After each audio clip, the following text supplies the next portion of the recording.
الحمد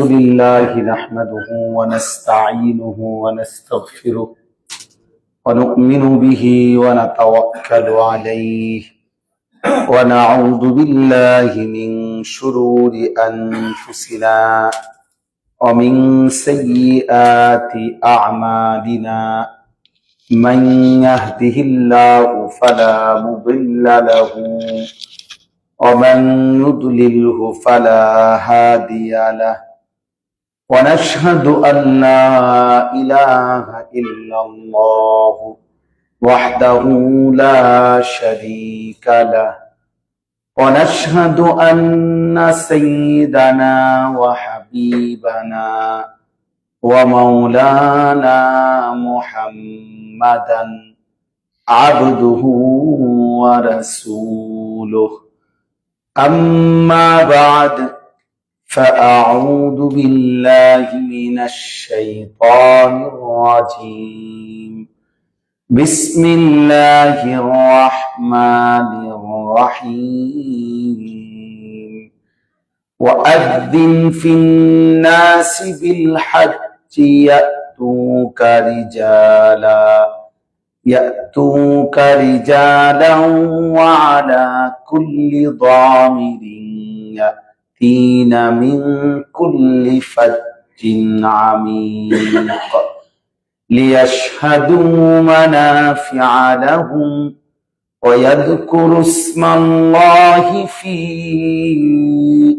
أيام معلومات على ما رزقهم من بهيمة الأنعام فكلوا منها وأطعموا البائس الفقير صدق الله مولانا العظيم وقال صلى الله عليه وسلم من حج لله فلم يرفث ولم يفسق رجع كيوم ولدته أمه اللهم صل على محمد وعلى آل محمد كما صليت على إبراهيم وعلى آل إبراهيم إنك حميد مجيد اللهم بارك على محمد وعلى آل محمد كما باركت على إبراهيم وعلى آل إبراهيم إنك حميد مجيد سبحانك لا علم لنا إلا ما علمتنا إنك أنت العليم الحكيم الحمد لله আল্লাহ পাক রব্বুল ইজ্জত সুল জালাল ওয়াল ইকরামের ফজল করম রব্বুল আলামিনের ইহসান আল্লাহ তাআলার দয়া আল্লাহ তাআলা আমাদেরকে জমিনের সর্বশ্রেষ্ঠ জায়গা এই মক্কা নগরীর কাবা ভূমিতে আল্লাহ তাআলা তার নিজ দয়ায় নিজ ফজল করমে আমাদেরকে আসবার তৌফিক দান করেছেন আলহামদুলিল্লাহ কুরআনুল কারীমের মধ্যে আল্লাহ তাআলা তো এই কথা বারবারই বলছেন লা ইন শাকারতুম লা আযীদান্নাকুম বান্দা যদি আমার নিয়ামতের শুকর আদায় করে তো অবশ্যই অবশ্যই আমি আল্লাহ তার সেই নিয়ামত আরো বাড়িয়ে দেব পাকিস্তান করাচির হযরত সারা পৃথিবী বিখ্যাত বুজুর্গ ছিলেন কুতুবে আলম আরিফ বিল্লাহ হযরত মাওলানা শাহ হাকিম মোহাম্মদ আখতার রাহমাতুল্লাহ আলাইহি তিনি বলতেন যে আমি প্রতিবারই আল্লাহর ঘরের সামনে যখনই আসতাম তো তখন খুব বেশি আল্লাহ তাআলার শুকর আদায় করতাম এবং বেশি বেশি এটা বলতাম আল্লাহর শুকর আল্লাহর কৃতজ্ঞতার কথা তো হযরত বলেন যে আমি আমার দিল সাক্ষ্য দেয় এই বারবার আল্লাহর শুকর আদায় করার কারণে আল্লাহ আমাকে বারবার আল্লাহর ঘরে আসবার তৌফিক দান করেছেন এজন্য এই ক্ষেত্রে মূল একটা বিষয় যে শুকরের মেজাজ থাকা নিজের মধ্যে প্রত্যেকটা বিষয়ের মধ্যেই বারবার শুকর আদায় করা যে আল্লাহই এনেছেন, আল্লাহই এনেছেন। ছোটখাটো কোনো ব্যক্তিগত ছোটখাটো ইন্তেজামের কোনো ব্যবস্থাপনা, এটা সামান্য বিষয়। এটা হলো মানুষ হিসাবে তার সাধ্য মতো, এই কোম্পানি বলেন ওই কোম্পানি বলেন, তারা তাদের সাধ্য মতো ভালো করতে চাইছে, তার মধ্যে কিছু কম বেশি হবে, এইটা মূল বিষয় না। হজ মানে আপনার খলিল ভাই না, হজ মানে আপনার তাওহীদ ভাই না, হজ মানে মহান আল্লাহ তাআলার ইবাদত। তাইলে উনি আপনার এটা বললো কেন, উনি আমার দিকে আপনি চাইলো কেন, উনি আমার খানাটা আগে দিল না কেন, উনি আমার আড্ডিটা বাচ্চা দিল কেন, এই সব কথাবার্তা কোনো মূল বিষয় না। এখানে এটার বিশ্লেষণ করা নিখুঁত ভাবে যে আমি কি কি সুযোগ সুবিধা পাইলাম, কি কি পেলাম না, এই বিষয়টার বিশ্লেষণ, এটার নাম হজ না। হজ হইল আমি আমার মহান আল্লাহ রব্বুল আলামিনের দয়ায় তার ঘরে আসছি, তার ইবাদত আদায় করার তৌফিক পেয়েছি, এটাই আমার জীবনের সবচেয়ে বড় পাওয়া। আমি আমার কাছে কিতাব আছে সফরে হিজাজ 1929 সালে, অর্থাৎ আজ থেকে 96 বছর আগে ভারতীয় উপমহাদেশের একজন বিখ্যাত বুজুর্গ হযরত মাওলানা আব্দুল মাজেদ দরিয়াবাদী রাহমাতুল্লাহ আলাইহি, উনি 1929 সালে হজ করছেন পানির জাহাজে করে। তখনকার সময় 96 বছর আগে, আজকে থেকে 96 বছর আগে। তো এই হজ্জের পুরা সফরনামা, এটা বই আছে সফরে হিজাজ, অনেক সুন্দর হৃদয়গ্রাহী বই, যেই পড়বে তার চোখ দিয়া ঝরে পানি পড়বে। তো সেখানে আছে, উনি বললেন, মানে সংক্ষেপ যে কথাটা, উনি হাজী সাহেবরা যে বাড়ির থেকে রওনা দিয়ে আল্লাহর ঘরে পৌঁছার একটা কষ্টের বর্ণনা লিখছে প্রথম, যে বিষয়টা গিয়ে পৌঁছা তখন কি কঠিন ছিল। ওইখানে লেখা ছিল যে আগে ওই সময় টিকিট নিতে হইতে আপনার পানির জাহাজে, এই কথা লিখিত দিতে হইতো যে এই যে হজে যাবেন, আবার যে আপনি এই রিটার্ন এই জাহাজে ফিরে আসবেন, এই রিটার্ন যাওয়া আসা সর্বমোট আপনাকে টিকিট নিতে হবে, এই কথার উপরে লিখিত যে 18 মাসের ভিতর মোট সফর, মানে লেখা আছে টিকিট। অর্থাৎ এখন আমাদের এখানে রিটার্ন টিকিট ওনাদের কাছে আছে, আপনার আমরা যেদিন ফিরে যাবেন আপনারা, সেইটার টিকিটটাও এখন ওনাদের কাছে আছে এই ইন্তেজামে। এবং এটা আমরা জানি, প্রত্যেকে আমরা বলি যে আমরা ফিরতি ফ্লাইট অমুক দিন ইনশাআল্লাহ, তাই না? তো ওনারাও এখানে এটা লিখতে হতো, দিতে হতো এই হিসাবে যে 18 মাস। 18 মাস কত দিন? 1.5 বছর। 1.5 বছর। 2 নাম্বার কথা হলো, উনি লিখছেন যে এই পানির জাহাজে বোম্বে থেকে যাইতেন, তো এই পানির জাহাজে একটি জাহাজের মধ্যে আপনার 1500 যাত্রী, হজ যাত্রী, সবাই হজ যাত্রী। এই 1500 হজ যাত্রী নিয়ে 5 থেকে 6টা টয়লেট সর্বোচ্চ, এই 5টা বা 6টা টয়লেটের মধ্যে এই 1500 যাত্রীকে এই 17-18 দিনের এই লম্বা জাহাজের সফর করতে হইত। তো উনি বলছেন রান্না বান্না, লাকড়ি, চুলা সবকিছু নিজের, অর্থাৎ গ্রুপ গ্রুপ হয়ে নিজে রান্না করত, নিজেরাই লাকড়ি কিনতে হইতো, সাথে করে বয়ে নিয়ে যেত, একেবারে পেঁয়াজ, রসুন, আদা, কাঁচামরিচ, লবণ, এই সব কিছু সাথে নিয়েই কি করত, যাইতে হইতো। এরকম হযরত লিখছেন যে পহেলা শাওয়াল, যেদিন রমজানের ঈদের চাঁদ উঠছে, সেদিন ঈদের দিন জোহরের নামাজ পড়ে সন্ধ্যার আগে আগে মহল্লাবাসী ওনাদেরকে বিদায় দিছে যে হজ্জের উদ্দেশ্যে। অর্থাৎ সফর শুরু পহেলা শাওয়াল, ঈদের দিন, রমজানের ঈদের দিন, আর এরপরে আপনার ফিরে আসা মোট 18 মাসের জন্য হিসাব লিখতে হবে। অর্থাৎ উনি লিখছেন যে বোম্বে আমরা যখন পৌঁছলাম, আমরা জানি যে আগামীকালকে আমাদের জাহাজ ছাড়বে, গিয়ে পৌঁছার পরে ওনারা বলতেছে জাহাজ ছাড়বে 18 দিন পর। ফ্লাইটের টাইম যাওয়ার পরে বলতেছে, আরে পৌঁছার পরে বলতেছে 18 দিন পরে কি ছাড়বে। তাহলে এই যে কখন ছাড়বে, কখন ফিরবে, কখন আবার আসবে এই জাহাজ, এই সব মিলাইয়া 18 মাসের।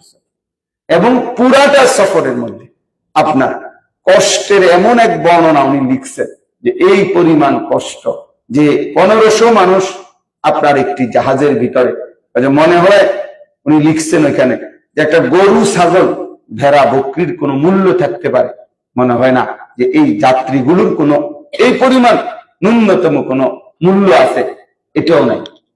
কিন্তু আমার বলার উদ্দেশ্য হলো, এরপরে উনি একটা কথা লিখছে যে হে প্রিয় পাঠক, আপনাকে তো শুনাইলাম এই কষ্টের বর্ণনা যে এই হজ যাত্রা, কিন্তু এবার যাদের কষ্টের বর্ণনা শুনাইলাম, মানে যারা যাইতেছে তাদের কষ্টের কথাই তো শুনাইছে, উনি বলেন এবার তাদের হালাতটা শোনেন, তাদের অবস্থাটা কি। তিনি বলেন আমি পুরা সফরে তাকিয়ে দেখলাম যে আল্লাহর এই বান্দাদের যাদের কষ্টের এই বর্ণনা আমি আপনাদেরকে শুনাইলাম, ওনাদের চোখের মধ্যে, ওনাদের চেহারার মধ্যে এই কষ্ট পেরেশানির এক জাররা বিন্দু পরিমাণ কোনো নিশানাও নাই, লেশ মাত্র নাই। এইটা তাদের কোনো ফিকিরের বস্তুই না, ফিকিরের বস্তুই না। তারা কয় যে আপনার কেউ ফুল টাইম দেখলাম আল্লাহ তাআলার জিকির, তাসবিহ, তিলাওয়াত, দোয়া এবং আমলের মধ্যে, হাজী সাহেব এদিকে বসেন, জায়গা আছে, এই আমলের মধ্যে আপনার লেগেই আছে। অর্থাৎ এই আল্লাহর বান্দার কলিজার ভিতরে ফিকির একটাই যে আমি আমার মাওলার ঘরে যাইতেছি। এখানে কষ্ট কি, পেরেশানি কি, আপনার রান্না বান্নার পেরেশানি কি, এগুলো কোনো বিষয় ওনাদের কাছে ছিল না।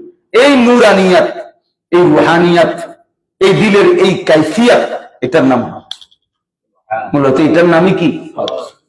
আমাদের বাংলাদেশের একজন অন্যতম বুজুর্গ, সারা বাংলাদেশের আলেমদের কাছে, সারা পৃথিবীর আলেমদের কাছে সমাদৃত হযরত মাওলানা আবু তাহের মিসবাহ দামাত বারাকাতুহুমুল আলিয়া আদিব সাহেব হুজুর, হুজুরের বিখ্যাত বই আছে বাইতুল্লাহর মুসাফির। আজ থেকে প্রায় কমপক্ষে আপনার 45 বছর আগে হাফিজি হুজুর রাহমাতুল্লাহ আলাইহ, ওনার সাথে এই মেসবাহ সাহেব হুজুর হজ্জের সফর করছিলেন। তো সেই হজ্জে হাফিজি হুজুর রাহমাতুল্লাহ আলাইহ তিনি কি কি বলছেন, কেমনে কোন আমলটা করছেন, ওইটার ধারাবাহিক বর্ণনা, সফরনামা হজ্জের, এই বইটা হইল বাইতুল্লাহর মুসাফির। তো ওই বইতে আমি একবার পৃষ্ঠায় পৃষ্ঠায় একটা একটা লাইন ধরে ধরে পড়ছি, মোটা বই, বড় আপনার। তো ওই বইতে একটা কথা আছে, হাফিজি হুজুর রাহমাতুল্লাহ আজ থেকে 45-40 বছর আগে উনি যখন ওই সময়ের ভবন, দালান, বিল্ডিং যা কিছু সুযোগ সুবিধা ছিল, ওই সুযোগ সুবিধার উপরে ভিত্তি করে হুজুর লিখছে যে হাফিজি হুজুর রাহমাতুল্লাহ আলাইহ আপনার আমাদেরকে প্রত্যেক কদমে কাবা ঘরের সামনে, আমাদেরকে মিনা, আরাফা, মুজদালিফা, আবার মিনা, এরপরে আল্লাহর ঘরের আশেপাশে সকল কিছুতে উনি একটা কথাই বারবার মনে করাইছে যে সাথীদেরকে, যে তোমরা কোনোভাবেই বর্তমানের এই চাকচিক্যের, মানে ওই 45 বছর আগের চাকচিক্য, বর্তমানের এই চাকচিক্যের দিকে মোটেই তাকাবে না, বর্তমানের এই আধুনিকতার দিকে মোটেই তাকাবে না। প্রত্যেক জায়গায় ফিরে দেখবা 1450 বছর পেছনের দিকে, পেছনের দিকে 1450 বছর পেছনের দিকে ফিরে দেখবা যে ওই সময়ের হালাত কেমন ছিল, ওই সময় হালাত। হযরত বলছেন বর্তমানকে যদি এখন পৃথিবীতে মানুষের চিন্তা চেতনা, যারা বস্তুবাদী এই দুনিয়া, একটা সূক্ষ্ম কথা মনে রাখবেন, তারা বর্তমানকে আরো আধুনিক কিভাবে করবে, আগামী 50 বছর পরে কি হইতে পারে এটা নিয়ে ভাবে। ওনাদের ফিকির হলো সামনের দিকে আরো টার্গেট। আর এখানে আমাদের এই হজ্জের ক্ষেত্রে এটা মনে রাখতে হবে, এটাকে যে দেখছেন জমজম টাওয়ার যদি এখনই 60 তালা হয়, 100 বছর পরে জানি বানাই এটা কত তালা হবে, এটা ফিকির না। অর্থাৎ এখানে আপনি সামনের দিকে না, এখানে আপনি তাকাবেন পিছনের দিকে। 1450 বছর আগ থেকে এখানে কি হলো, কেমন ছিল, তখন রাসূলুল্লাহ সাল্লাল্লাহু আলাইহি ওয়াসাল্লাম, সাহাবায়ে কেরামের হালাত কি ছিল সেটা বল। মানে এখানে বর্তমানকে আধুনিকতা, ভবিষ্যতের দিকে ফিকির না করা, বর্তমানকে অতীতের সাথে কি করা, মিলান। তাইলে হজ্জের কি পাবেন? রূহ পাবেন। আমার বিবি এবছর হজে আসছে, তা আমি তাওয়াফ করতে সময় প্রথম দিন আল্লাহর ঘরের চারদিকে, তাই বললাম যে এখানে মনে রাখতে হবে, ফিকির করো, যে এই কথা মনে করো যে এই আমি যে জায়গায় হাঁটতেছি, তুমি যে জায়গায় হাঁটতেছ, আমরা যে জায়গায় সবাই হাঁটতেছি এখন, নিশ্চিত 1450 বছর আগে এই জায়গাতেই, এই ঘরের চারদিকে আমাদের নবী সাল্লাল্লাহু আলাইহি সাল্লাম শত শতবার, হাজার হাজার বার হাঁটছেন। এটা সেই জায়গা, এটাই মাতাফ, এই মাতাফ, এটা সেই জায়গা। এখানে রাসূলুল্লাহ সাল্লাল্লাহু আলাইহি ওয়াসাল্লামের 1.5 লক্ষের চাইতে বেশি সাহাবী আপনার এখানে এই ঘরের চারদিকে বারবার তাওয়াফ করছে। আচ্ছা, কল্পনা করে দেখেন, যখন আল্লাহ নবী সাল্লাল্লাহু আলাইহি সাল্লাম তাওয়াফে জিয়ারত করতেছে, এখানে তাওয়াফ করছে, আর এই 1.5 লক্ষ সাহাবী নবীজি সাল্লাল্লাহু আলাইহি সাল্লামের সাথে হজ্জের সফরে আসছে বা ছিল। 1.5 লাখ সাহাবী যখন একসাথে এই বাইতুল্লাহর চারদিকে নবীজির সাথে তাওয়াফ করতেছে, পরিবেশটা কেমন ছিল? হৃদয়ের হালাত কি ছিল তাদের? আর এই পরিমাণ সাহাবী, কি পরিমাণ চোখের পানি এই মাতাফে পড়ছে, রাসূলুল্লাহ সাল্লাল্লাহু আলাইহি সাল্লামের কি পরিমাণ চোখের পানি পড়ছে। তাইলে সরাসরি আল্লাহ নবী সাল্লাল্লাহু আলাইহি ওয়াসাল্লামের কদমের বরকত, সাহাবায়ে কেরামের বরকত, এই 1450 বছর ধরে এই পৃথিবীতে যত মানুষকে আল্লাহর ওলি বলা হতো, আল্লাহর প্রিয় বান্দা বলা হয়, তারা সবাই এখানে চোখের পানি জমা দিয়েছে। এটা সেই মাতাফ। তার মানে এই মাতাফের মধ্যে আপনার নিচের থেকে যদি আপনার উঠানো হয় পানি, তো কি পরিমাণ চোখের পানি হবে, কি পরিমাণ বুজুর্গানি দিন আল্লাহর প্রিয় বান্দাগণ যুগে যুগে এখানে ঘুরে ঘুরে কাঁদছে, ঘুরে ঘুরে কাঁদছে, বসে বসে কাঁদছে, রাত দিন চোখের পানি ফেলছে। এই জন্য আমি আলহামদুলিল্লাহ আমার শায়েখ আরিফ বিল্লাহ হাকিমুন নফস আল্লামা মুফতি মুশতাকুর নবী কাসেমি হুজুরেই ইনশাআল্লাহ বয়ান করতেছেন, করবেন। আমরা মূলত হুজুরের বয়ানই শুনি। তাইলে আমার বলার উদ্দেশ্য হলো, আমরা প্রত্যেকে পেছনের দিকে তাকাই, পেছনের দিকে, পেছনের দিকে, এবং শুধু এক ফিকির, আমার মাওলা আমারে আনছেন, আল্লাহর ঘরে আসতে পারলাম, আল্লাহর এই ইবাদত পালন করার জন্য আসলাম, এর সামনে অন্য কোনো কিছুই আর কিছু না। অকুল্লু মুসিবাতিন বাদাহু জালাল। আল্লাহ নবী সাল্লাল্লাহু আলাইহি ওয়াসাল্লাম উহুদের ময়দানে শাহাদাত বরণ করছে, এই কথা শুনে মদিনার এক মহিলা সাহাবী উহুদের প্রান্তরের দিকে ছুটতে শুরু করছে। তো প্রতিমধ্যে ওনাকে বলছে যে আপনার স্বামী, আপনার ছেলে, আপনার বাবা, আপনার ভাই, 4 জনই শাহাদাত বরণ করছে। মহিলা শুধু একটা কথাই বলছে, মা বালু মুহাম্মদ সাল্লাল্লাহু আলাইহি ওয়াসাল্লাম। আরে বলো তো রাসূলুল্লাহ সাল্লাল্লাহু আলাইহি ওয়াসাল্লামের কি হালাত, সেটা বলো, সেটা বলো। তো তারা ছুটতে ছুটতে যখন ময়দানে গিয়ে আল্লাহ নবী সাল্লাল্লাহু আলাইহি সাল্লামকে রক্ত মাখা চেহারা যখন নবীজির দেখলেন, তো নবীজির চেহারা মোবারকের দিকে তাকাইয়া বললেন, অকুল্লু মুসিবাতিন বাদাকা জালালুন ইয়া রাসূলুল্লাহ। হে আল্লাহ রাসূল, আপনাকে যখন দেখলাম, আপনি যখন জীবিত আছেন, এটা দেখলাম, তো খোদার কসম রাসূল, এবার আমার সব মুসিবত আমার জন্য সহজ হয়ে গেল। আপনাকে তো দেখলাম, আমার স্বামী, সন্তান, আমার বাবা, ভাই, এটা হারিয়ানোর বেদনা আমি ভুলে গেলাম।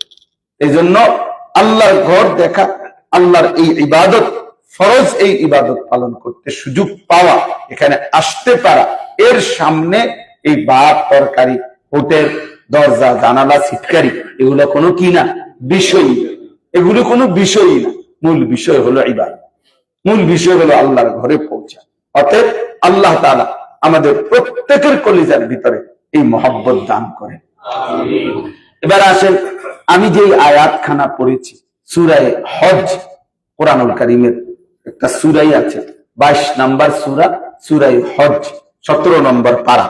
এই সূরার একটা আয়াত আল্লাহ তাআলা বলেন, ওয়াআযিন ফিন নাস বিল হজ। ইব্রাহিম আলাইহিস সালামকে আল্লাহ তাআলা আল্লাহর ঘর কাবা পুনর্নির্মাণ করিয়ে তার মাধ্যমে, তো আল্লাহ তাআলা বললেন যে ইব্রাহিম, আমি আল্লাহ আমার ঘর তোমার দ্বারা নির্মাণ করলাম, ইবাদতের জন্য আমি ঘর নির্ধারণ করলাম, আর তোমাকে ইমাম হিসাবে নিয়োগ দিলাম। ইন্নী জাইলুকা লিন-নাসি ইমামা, আমি আল্লাহ তোমাকে মানুষদের জন্য ইমাম বানালাম। এইবার ঘরও রেডি, ইমাম সাহেবও রেডি। তো আল্লাহ তাআলা বলেন, ইমাম সাহেব তুমি এবার আমার বান্দাদেরকে আমার এই ঘরকে কেন্দ্র করে হজ আদায়ের জন্য আসবার ঘোষণা দাও। ঘোষণা দাও। হজ এতটা দামি যে অন্য কাউকে দিয়ে বলবা না, তুমি ইমাম সাহেব তুমি ঘোষণা দাও। ওয়াদ্দিন, তুমি ঘোষণা দাও। আল্লাহ তাআলা ইব্রাহিম আলাইহিস সালামকে বললেন।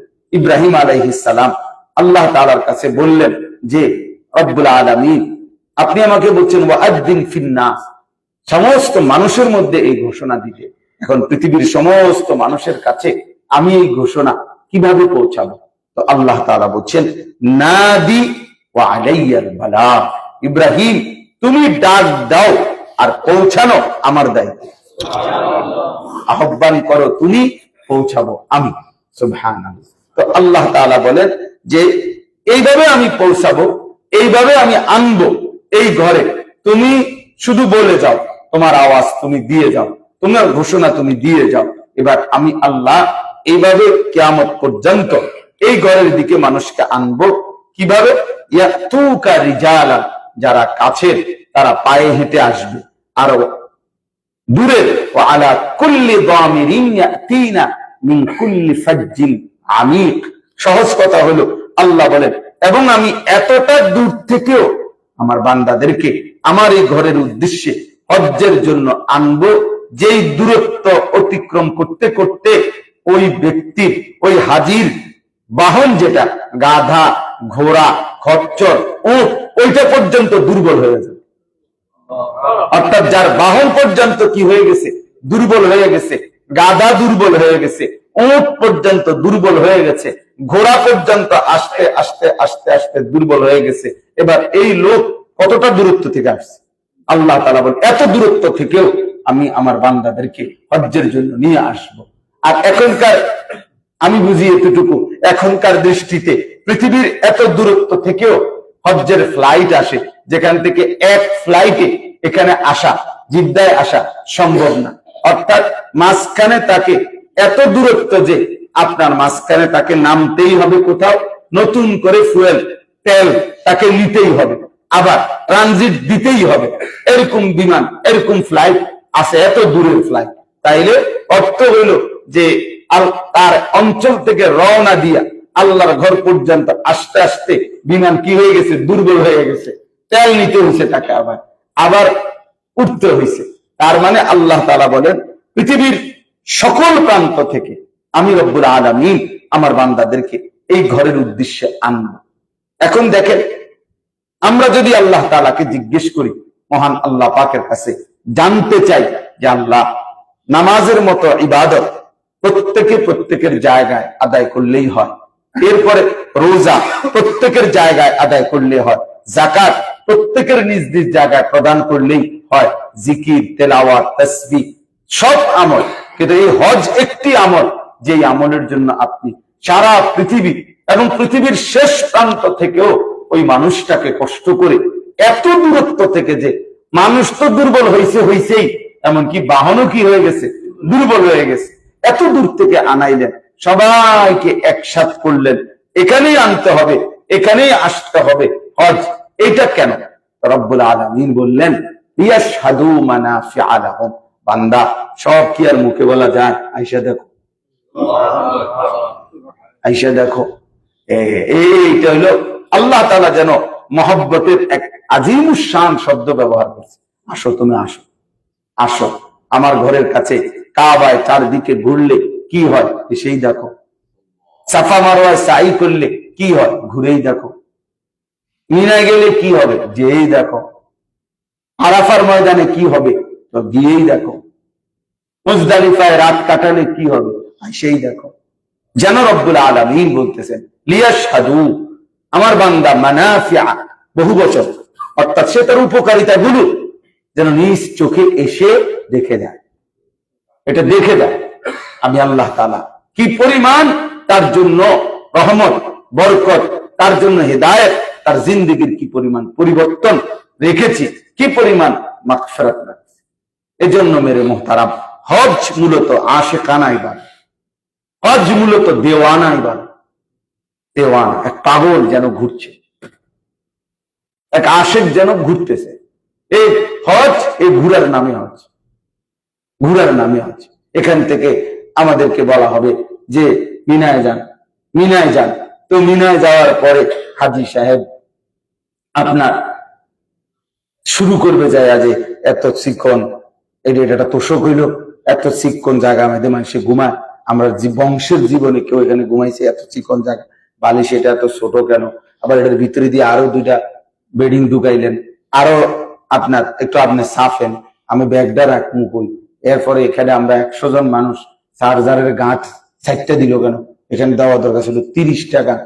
মানে বুদ্ধি দিতে দিতে দিতে দিতে, আপনার পরামর্শ দিতে দিতে সব গুছাইয়া হাজী সাহেবের এই ফ্যান ফ্যান ফ্যান ফ্যান শেষ করে যখন উনি গুছাইছে মাত্র মোটামুটি, তখনই আবার আয়সা খলিল ভাই বলবে যে আপনারা রেডি হন, আরাফাতের বাস আসতেছে। তা আমি কি লেগে কাবজাবডি করলেন? আর ওনার আপনার কেন অনর্থক এই ফাও কথাগুলি বললেন কেন? এই জন্য, অর্থাৎ মূল বিষয় হলো এইখানে যে আপনি মিনায় পৌঁছলেন, তো এখান থেকে মূলত এখানে এই ইশকাল, এটা মূল বিষয় না। এখানে হজ্জের জন্য এই মিনায় যাওয়া, মিনায় যাওয়ার পরে এখান থেকে আরাফার ময়দানে বলবে যে চলো আরাফাতে যাও। আরাফায় সন্ধ্যা না হতে হতেই আবার ছোট মুজদালিফার মধ্যে যাও। মুজদালিফার মধ্যে আইসা সকালবেলা পর্যন্ত বসতে না বসতে আবার হাঁটো। এবার মিনায় জামা রাতের মধ্যে পাথর মারতে যাও। পাথর মারার পরে কোরবানি করো, মাথা মুন্ডন করো, তাওয়াফ করো, সাই করো, আবার আসো, আবার পাথর মারো, আবার আসো, আবার পাথর মারো। এই যে এই 5 দিন আপনার শুধু ঘুরা, শুধু ঘুরা, এখান থেকে ওখানে, ওখান থেকে ওইখানে, হাঁটতে হাঁটতে, ঘুরতে ঘুরতে, চলতে চলতে পাও ব্যথা হয়ে যায়, দুর্বল হয়ে যায়। তো এই ঘুরাঘাড়ি, এই ঘুরানো, ঘুরাইতে ঘুরাইতে ক্লান্ত হয়ে যাওয়া, এটাই হচ্ছে এখানে আলাদা যে মিনায় মোট আপনাকে কমপক্ষে এক বসায় 50,000 বার আপনি লা ইলাহা ইল্লাল্লাহ পড়লে এরপরে এটা মিনা, এরকম না। বরং আমল স্বাভাবিক আমল, নামাজ, তেলাওয়াত, জিকির, দোয়া, কান্নাকাটি, স্বাভাবিক আমল, আলাদা নির্দিষ্ট পরিমাণের কোনো কি না আমল না। মূল আমল ঘুরতে থাকো, ঘুরতে থাকো বান্দা, ঘুরতে থাকো। তো আমি যদি বলি রব্বুল আলামিন আমাকে আপনি হজ করতে আসলাম, আপনি আমার এমনি ঘুরানটা, এতগুলো টাকা খরচ করে আসলাম, একটু নিরিবিলি, একটু বৈশাখ ধীরে সুস্থ কদ্দুর ইবাদত করবো, কোনোখানেই কি বইতে দেন না। কথা বুঝেন না? মিনাও বসতে দিলেন না। আরাফায় গেলাম, আরাফায় বলতেছেন সূর্য না ডুবতে ডুবতে যা মাগরিব, আরে রাখো মাগরিব, হাঁটো সামনে, হাঁটো কি মাগরিব বলবো। তাইলে আপনি যে মানে হাঁটাইতেই আছেন, স্থির হইতেই দিলেন না, আপনি আমাকে শুধু ঘুরাচ্ছেন, কারণটা কি? তো আরশে আজিমের মালিক আল্লাহ তাআলা বলবেন, বান্দা তুমি ঘুরতে থাকো, আমি মাফ করতে থাকি। তোমার ঘুরা শেষ, তোমার মাগফিরাত কামে, তুমি সাফ। রাজাআকা ইয়াউমিন ওয়ালাদাতহু উম্মু। আল্লাহ নবী সাল্লাল্লাহু আলাইহি সাল্লাম বলেন, এক মায়ের পেট থেকে সদ্যজাত সন্তান যেভাবে ভূমিষ্ঠ হয়, তো হাজী সাহেব যেন এভাবে মায়ের পেট থেকে নতুন বের হওয়া সন্তানের মতো নিষ্পাপ হয়ে গেল। এটা ওয়াশিং মেশিন, ওয়াশিং মেশিনের মধ্যে এই কাপড় দিলে এটা ঘুরতে থাকে, ঘুরতে থাকে, ঘুরতে থাকে, হালকা হালকা একটু আওয়াজ হয় ভিতরে, এটা ঘুরে, ঘুরতেছে ঘুরতেছে ঘুরতেছে, ঘুরা শেষ, আর এরপরে ক্লিন হওয়া, একদম সাফ।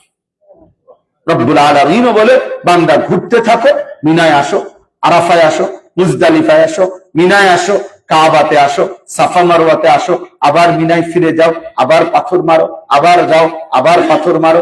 এইভাবে ঘুরতে ঘুরতে আমি রব্বুল আলামিন তোমাকে মায়ের পেটের নিষ্পাপ সন্তানের মতো পুরাপুরি মাগফিরাত দিয়ে দেব।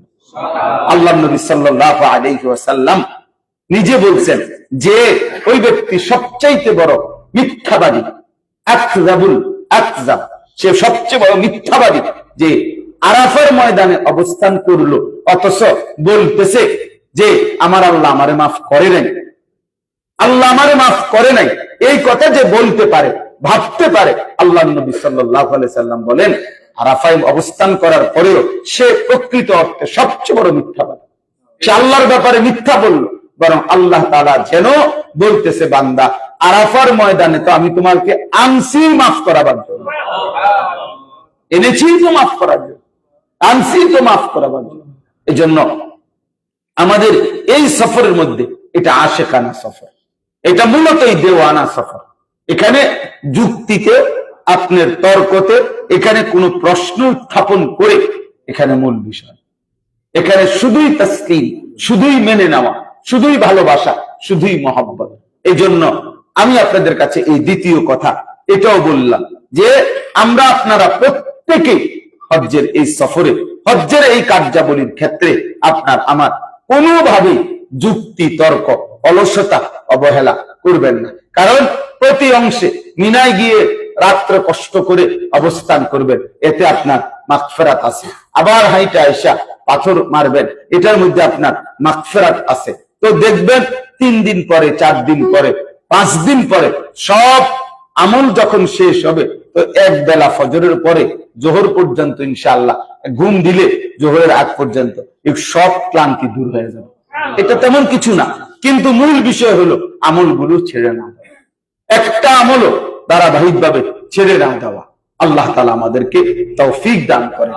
তাইলে আল্লাহ তাআলা এখানে বললেন, লিয়াশহাদু মানাফিআ লাহুম, বান্দা তোমার উপকার তুমি আইসা দেখে যাও, তোমার উপকার তুমি আইসা দেখে যাও, আমি রব্বুল আলামিন তোমার জন্য এখানে কি কি ফায়দা রাখছি।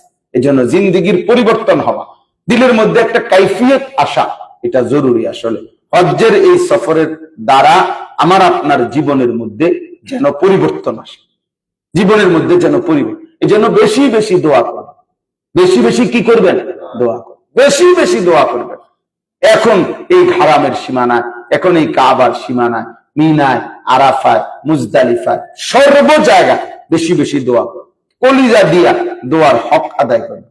এটা সেই কাবা, মনে রাখবেন। এই কাবা, এখানে দাঁড়িয়ে ইব্রাহিম আলাইহিস সালাম আল্লাহ তাআলার কাছে 2 বার বিশেষ দোয়া করছে। একবার স্ত্রী এবং সন্তান হাজেরা এবং ইসমাইলকে যখন এখানে রাইখা গেছে, তখন একদম মরুভূমি, তখন আল্লাহর ঘর কাবার প্রাচীর এটাও ছিল না, অর্থাৎ নিচের ফাউন্ডেশনটা ছিল, কিন্তু উপরে কোনো প্রাচীর ছিল না। তো এই সময়ে যখন হাজেরা এবং ইসমাইলকে ইব্রাহিম আলাইহিস সালাম রাখছেন এখানে এই হাতিমের কাছে, যেটা হাফ ওয়াল, অর্ধেক ওয়াল, যেটা এই অর্ধেক ওয়ালওয়ালা জায়গা, এখানেই বসাই দিয়েছিলেন। অর্থাৎ এটা হিজরে ইসমাইলও বলে, ইসমাইলের কোল, অর্থাৎ এই জায়গা।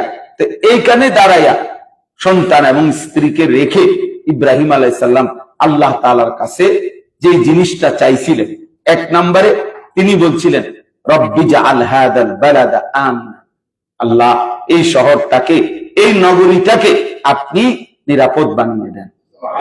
রব্বুল আলামিন বলছেন, ওয়া ইদ জাআলনাল বাইতা মাসাবাতাল লিন-নাস ওয়া আমনা। ইব্রাহিম শতভাগ দোয়া কবুল করলেন, আমি আল্লাহ এই ঘরের জায়গাটাকে, আমি আল্লাহ আমার বান্দারা কিয়ামত পর্যন্ত বারবার আসবে, ফিরে ফিরে আসবে, এরকম বানালাম, ওয়া আমনা, এবং নিরাপদ বানিয়ে দিলাম।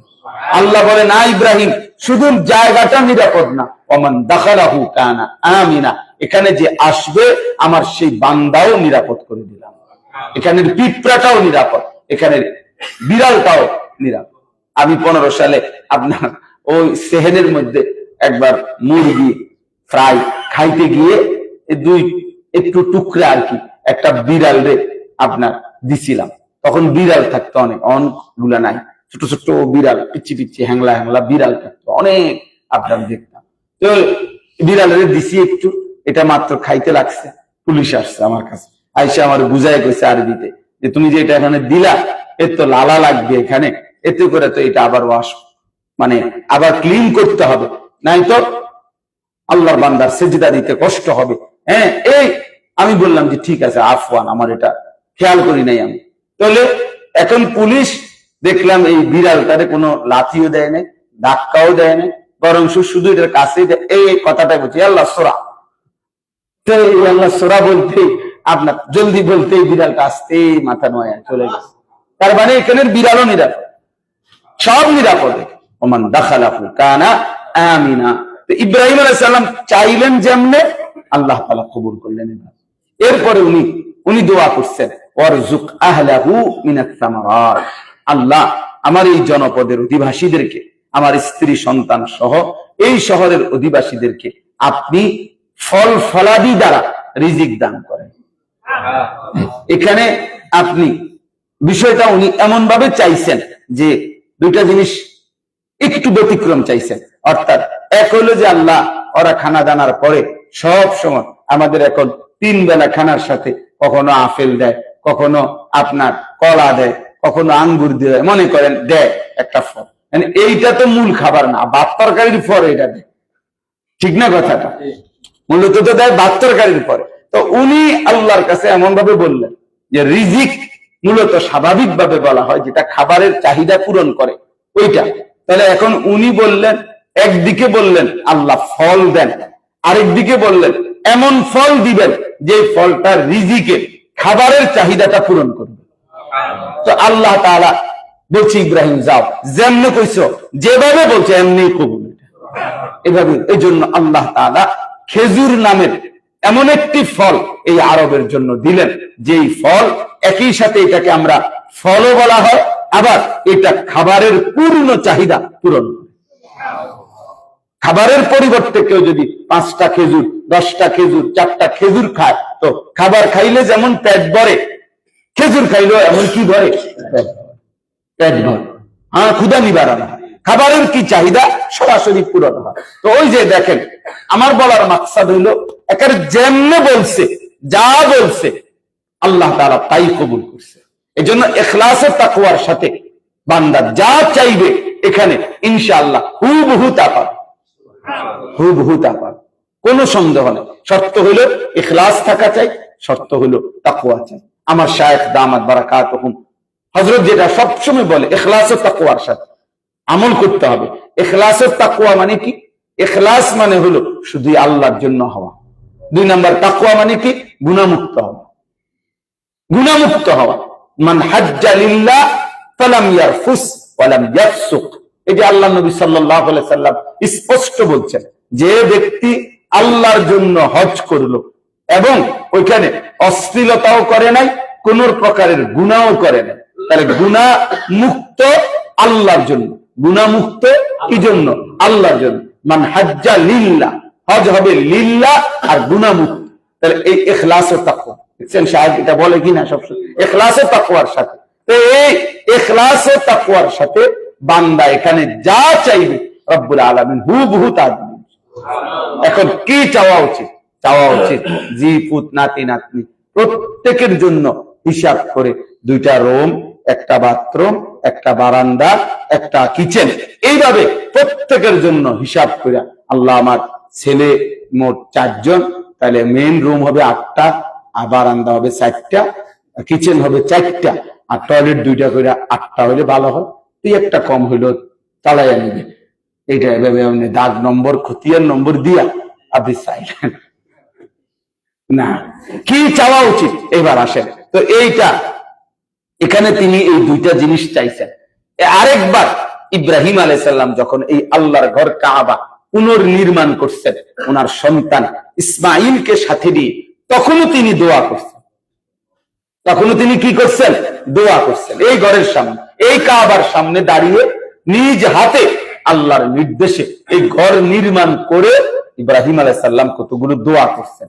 তাহলে এই আমার কথা, এইগুলো আপনারা তো বুঝবেন, সহজ বিষয়। আপনি মিনায় যাবেন, আরাফায় যাবেন, মুজদালিফায় যাবেন, মুজদালিফার থেকে আপনি আবার মিনায় আসবেন, এটা তো আপনি বুঝছেন। কিন্তু আমি যেটা বলছি, এই সবগুলো জায়গার মধ্যে, এই পুরা সফরের মধ্যে আমার দিন বলে আর কি, যে দোয়ার হক আদায় করবেন, দোয়া করবেন বেশি থেকে বেশি, বেশি থেকে বেশি। এখন ওই ইব্রাহিম আলাইহিস সালাম এই ঘরের সামনে কি দোয়া করছেন তখন, যখন ঘর আবার নির্মাণ, একবার তো বললাম যখন রেখে গেছেন তখনকার দোয়া হুবহু কি হয়েছে? কবুল হয়েছে। এবার দেখেন এরপরে উনি ঘর নির্মাণের পরে এই দোয়া করছেন। 1 নম্বরে রব্বানা তাকাব্বাল মিন্না, এই প্রথম দোয়া, আল্লাহ আপনি আমাদের এই খেদমতটুকু কবুল করে নেন। তা আপনি দোয়া করবেন, আল্লাহ আপনি আমার এই ইবাদত, আমার জিন্দেগীর ইবাদত আপনি কবুল করেন। রব্বানা তাকাব্বাল মিন্না, এই এক নাম্বার। 2 নাম্বার, রব্বানা ওয়াজআলনা মুসলিমাইনি লাকা, আল্লাহ আমি এবং আমার সন্তান ইসমাইল, আমরা বাপ পুত, আমাদের দুইজনকে আপনার দ্বীনের উপরে, ইসলামের উপরে ইস্তেকামত, দৃঢ়তা দান করেন। অর্থাৎ আমিও যেন পুরা দিন মানি, আমার সন্তানও, আমার বংশধরও যেন পুরা দিন মানি। রব্বি জাআলনি মুকিমাস সালাহ ওয়া মিন যুররিয়্যাতি, এটাই ইব্রাহিম আলাইহিস সালামের দোয়া। কোরআনুল কারীমের মধ্যে সবচেয়ে বেশি দোয়া ইব্রাহিম আলাইহিস সালামের দোয়া। কোরআনে সরাসরি ইব্রাহিম আলাইহিস সালামের এক এক দোয়া এত আজিমুশ শান যে রব্বুল আলামিন বলে যে দেখো বান্দা, তোমার আব্বা তোমার জন্য শিখায় গেছে দোয়া কি করতে হয়। তিনি আমাদের পিতা না, তো তিনি দেখায় গেছেন যে আল্লাহর কাছে কি চাইতে হয়, কেমনে চাইতে হয়, রবের কাছে কি বলতে হয়। তো ইব্রাহিম আলাইহিস সালাম বলছে রব্বি জাআলনি মুকিমাস সালাহ ওয়া মিন যুররিয়্যাতি, আল্লাহ আমাকে পুরা নামাজি বানান এবং আমার সন্তানদেরকেও পূর্ণ নামাজি বানান। এরপরে বলছে রব্বানা ওয়া তাকাব্বাল দুআ, এটা আমি তর্জমা করি এভাবে যে ইব্রাহিম আলাইহিস সালাম বলতেছে আল্লাহ আমার আরো কথা আছে। ইব্রাহিম আলাইহিস সালাম আল্লাহকে বলছে আল্লাহ আমার আরো দোয়া আছে, সেগুলো আমি বলতেছি, রাখেন আগে এইটা এখনই কবুল করে নেন, এইটা আগে কোন, এটা ওকে কোন, এরপর এটা কইতেছি। রব্বানা ওয়া তাকাব্বাল দুআ, আবার বললেন কেন আল্লাহ এই দোয়াটা কিন্তু কবুল করে নেন, এটা এখন বলেন যে এটা ওকে, যে তুমিও পূর্ণ নামাজি হবে, তোমার বংশধরও পূর্ণ নামাজি হবে। এই জন্য এখানেও আবার বলছেন রব্বানা ওয়া জাআলনা মুসলিমাইনি লাক, হ্যাঁ যে আল্লাহ আমায় এবং আমার সন্তানকে ইসলামের উপরে দৃঢ়তা দান করে, দৃঢ়তা দান করে। 3 নাম্বার দোয়া ওয়া মিন যুররিয়্যাতিনা উম্মাতাম মুসলিমাতাল লাক। এই দেখেন এই বিষয়টা আমি সারা জীবন এটা বলি যে ইব্রাহিম আলাইহিস সালাম শিখাইছেন যে আয় মাওলা, আমি এবং আমার সন্তান আপনার ঘর নির্মাণ করলাম, বিনিময়ে আপনার কাছে কিছু চাইলাম। তো শুধু আমরা দুইজনের জন্য না, বরং সত্যিকার বাবা, প্রকৃত অভিভাবক কি চায়, সত্যিকার ইমানদার অভিভাবকের জিম্মাদারি সে তার বংশধর আগামী কিয়ামত পর্যন্ত যেন ইসলামের উপরে থাকে, ইমানের উপরে থাকে, আল্লাহর দ্বীনের উপরে থাকে, সেজদার উপরে থাকে। এইটা আল্লাহর কাছে বলে নেওয়া, আল্লাহর কাছ থেকে এখানে মঞ্জুর করায়া নেওয়া উচিত। এটা এখানে দোয়া ওয়া মিন যুররিয়্যাতিনা উম্মাতাম মুসলিমাতান লাক, আল্লাহ কিয়ামত পর্যন্ত আমার যে বংশধারা আসবে, আপনি বংশধারার মধ্যে উম্মতে মুসলিমা আপনার আত্মসমর্পণের উপরে, আপনার উপরে সমর্পিত এমন উম্মত আপনি সর্বযুগে আমার বংশধারার মধ্যে কবুল করে নেবেন। দাদা তো আলেম ছিল, দাদার বাপ তো আলেম ছিল, ফুতে কোন রকমে নামাজ রোজা করছে, সন্তান আইসা ইসলামই চেনে না, এরপরে বংশধর আইসা আল্লাহ চেনে, এমন হতে পারে, এমন আছে না? হ্যাঁ, তো কিন্তু তিনি দোয়া করে গেছেন। আমি তাওয়াফ করতে সময় আমার বিবিকে বললাম যে দেখো আমার আব্বা মা, আমার এমনি মনে হয়েছে এটা যে আমার আব্বা মা দুইজনই আল্লাহর ঘরে আসছে, আলহামদুলিল্লাহ। আমার বিবির বাবা মা তারা দুইজনও আল্লাহর ঘরে আসছে, আমার শ্বশুর শাশুড়ি। তো আমি বললাম যে নিশ্চিত আমার বাবা মা আমাদের জন্য দোয়া করছেন, তোমার বাবা মা তোমার জন্য দোয়া করছে, বিনিময়ে আমরা দুইজন আল্লাহর ঘরে আসছি।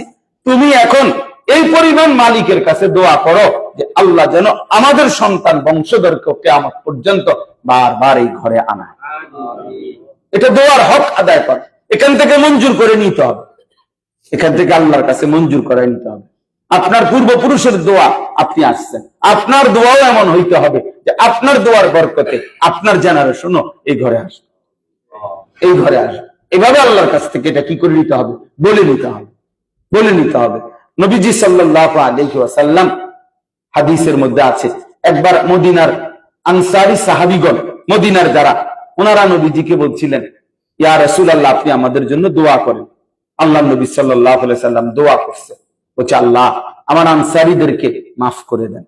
এখানে নবীজি শেষ করে নাই, বললেন আল্লাহ আমার আনসারের সন্তানদেরকে মাফ করে দেন, আমার আনসারের সন্তানদেরকে মাফ করে দেন, সন্তানের সন্তানদেরকে মাফ করে দেন। এভাবে বলতে থাকছেন অনেকক্ষণ। অর্থাৎ আল্লাহ নবী সাল্লাল্লাহু আলাইহি সাল্লাম বলছেন, আল্লাহ এদের প্রজন্মর সামনের ধারা সকলকে আপনি মাফ করে দেন।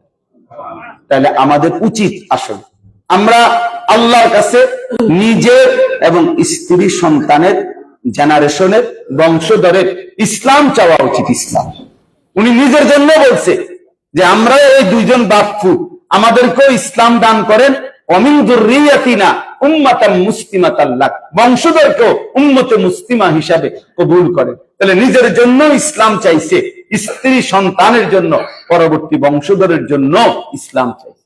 আমরা এর উল্টো অনেকেই, আমি আপনি অনেকেই, আমরা দুনিয়া হুজুর আপনি খাস করে দোয়া করবেন, হুজুর এই পেনশনের সবগুলো টাকা, বাড়িতে একটু জমি ছিল, এই জমিটা হুজুর বিক্রি করছি, একটা ছোট্ট দোকান দিছিলাম, এটা বিক্রি করে সবগুলো টাকা বহু কষ্টে হুজুর একত্র করে এই 5 তলাটার কাজ ধরছি। আল্লাহ রহমতে দোতলার ছাদ ঢালাই চলতেছে। খাস করে একটা মনোযোগ দিয়া দোয়া করবেন, আল্লাহ যাতে 5 তলার কাজটা শেষ করতে পারে, জিফুতের জন্য যেন একটু কিছু করে দিয়ে যেতে পারে। এরপরে যদি দুনিয়ার থেকেও চলে যায় তাহলে আর হুজুর আর কোন দুঃখ নেই। না, দুঃখের কি আছে, আপনি তো বিল্ডিং কাজ শেষ, বিল্ডিং এর কামই যেহেতু শেষ, তাহলে এরপরে তো আর কোনো কি নেই দুঃখ। উনি পেনশনের টাকা মিলাইয়া তারপরে বাড়ির কদ্দুর জমি ছিল, এই জমি খান বেচা, তারপরে মানে 60 বছরের 40 বছরের সব অর্জন একসাথ করে স্ত্রী সন্তান বা বংশধরের জন্য এই দিয়ে গেল বিল্ডিং। আমরা এটা চাই, আমরা বুঝি এটা, এর বহু লোক আমাদেরকে বলছে। হ্যাঁ, তাইলে এক মুমিন, এক মুসলমান তার পরিবারের জন্য এটা না, বরং ইসলাম চাওয়া।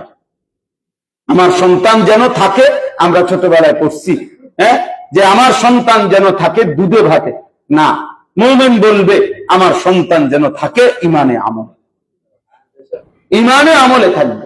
অমিন যুররিয়াতিনা উম্মাতান মুসলিমাতান লাক।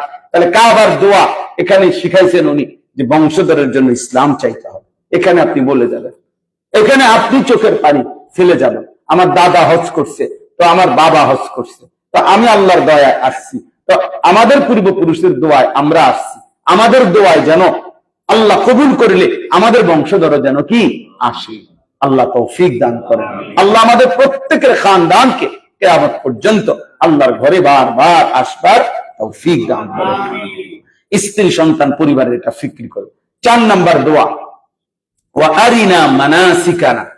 এই তিনি বলছেন, আল্লাহ হজ্জের যত নিয়ম কানুন, কুরবানির যত নিয়ম কানুন, অথবা এক কথায় মানাসিক শব্দের অর্থ হলো ইবাদত, আপনার ইবাদতের যত পদ্ধতি, যত নিয়ম কানুন আপনি নিজে আমাদেরকে দেখাইয়া দেন, শিখাইয়া দেন, বলে দেন, আপনি শিখাইয়া দেন।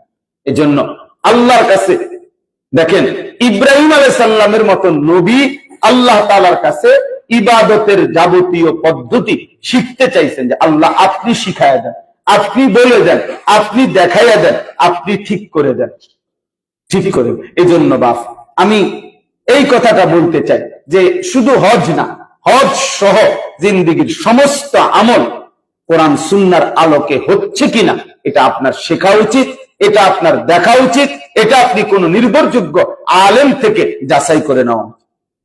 বাস্তবিক অর্থেই আপনি তো ভাবতেছেন আপনি নামাজ পড়েন, আপনি ওযু করেন, আপনি ফরজ গোসল করেন, 2 রাকাত নামাজ আদায় করতেছেন, এই যে তাসবিহ পড়তেছেন, জিকির করতেছেন, তো এটা হচ্ছে কিনা সহি শতভাগ, এটা কিন্তু ইব্রাহিম আলাইহিস সালাম এখানে শিখাইছেন যে এটা আমাদের এটা বোঝা উচিত। আমাদের মধ্যে কিন্তু এটা গাফলতি, সাংঘাতিক গাফলতি, আমরা এটাকে খুব বেশি গাফলতি করি। অর্থাৎ নিজেরা একটু, আপনারা মনে কিছু নিবেন না, মনে করেন এখানে আপনারা যারা আমরা আসছি তারা এক লেভেলের মানুষ বেশিরভাগ, অর্থাৎ আপনার একে তো বয়সের দিক থেকে সেম বয়স, কাছাকাছি বয়স, 5-7 বছর 10 বছরে হয়তো কম বেশ হবে।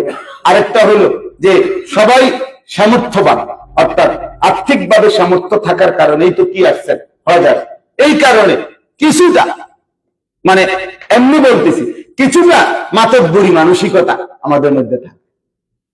আর তারে রাখো কত হুজুর কত কথা সব শূন্য কি আর পারবেন, আল্লাহ মাফ করবো, আল্লাহ মাফ করবো। এখন আল্লাহ বলছে কিনা আপনারে যে বান্দা তুমি ভুলের উপরে মজবুত থাকো, আমি তোমারে মাফ করুন, এটা আল্লাহ বলছেন। আল্লাহ যদি এটা বলতো যে বান্দা তুমি ভুল করতেই থাকো, ভুলের উপরে মজবুত থাকো, তুমি শুধরাইও না, তুমি ফিরেও আইসো না, তুমি তওবাও করো না, তাইলে না কথা। বিষয়টা তেমন না। এজন্য দয়া করে ইবাদত শিখবেন। হজ্জের এই নিয়ম কানুন গুলো আপনি নিজের থেকে, যে অমুকে আছে তমুকে আছে, ওটা তো আছেই, আপনি আপনার থেকেও পূর্ণ বুঝার, স্বাভাবিক মৌলিক বিষয়গুলো বুঝার চেষ্টা করবেন। বলেন ইনশাআল্লাহ।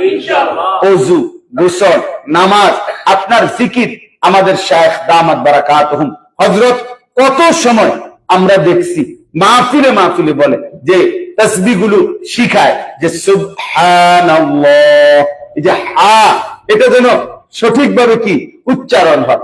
এক নিঃশ্বাসে একবার, হুজুর এটা সব সময় বলে যে বলেন এক নিঃশ্বাসে একবার, এক নিঃশ্বাসে একবার। তাহলে এরকম এক একটা আমলকে শিখা, এক একটা আমলকে শুদ্ধ করা।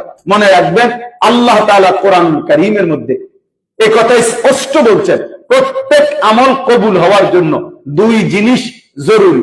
এক নাম্বার হলো ফালিয়া আমাল আমালান সালিহা, এক নাম্বার হলো বিশুদ্ধ আমল, সঠিক আমল। দুই নাম্বার হলো আল্লাহর সাথে কাউকে অংশীদার না করা, মানে শুধুই আল্লাহর জন্য করা।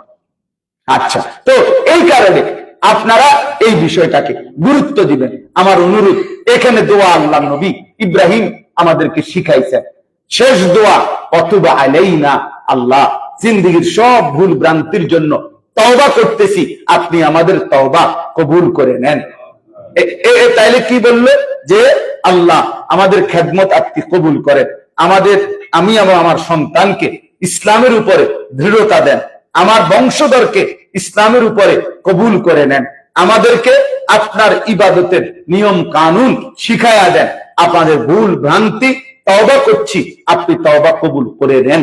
তাহলে দয়া করে এক কথায় আমার কথা, শেষ কথা হলো আখিরাত চাওয়া, নিজের আমলের সৌন্দর্য চাওয়া, ইবাদতের দৃঢ়তা চাওয়া, স্ত্রী সন্তান বংশধরের জন্য ঈমান, আমল, তাকওয়া, গুনাহমুক্ত জীবনের চাওয়া, এইটা এখানকার সবচাইতে বড় দোয়া।